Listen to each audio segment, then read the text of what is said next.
রফিক একটা ছোট্ট গ্রাম থেকে আসা ছেলেটা পরিবারের হাল ধরতে গিয়েছিল দুবাই।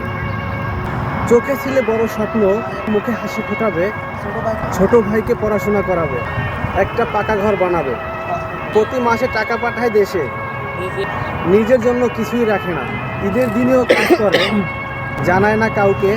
সকাল 5টায় ঘুম ভাঙে তার, তারপরে সারাদিন কাজ করে গরমে ভিজে, সারাদিনে কন্ট্রাকশনের কাজ, হাত ফেটে যায়, পা ফেটে যায়, কিন্তু তার মন ভাঙে না। একটা ফ্ল্যাটে গাদাগাদি করে 8জন থাকে। মায়ের ফোন আসে, সে হাসি দিয়ে মিথ্যা কথা বলে, আমি ভালো আছি মা। জানো সবাই ভাবে ও অনেক আরামে আছে। এভাবে কাটে তার বছরের পর বছর। স্বপ্ন ধীরে ধীরে রক্ত ঘামে ওঠে।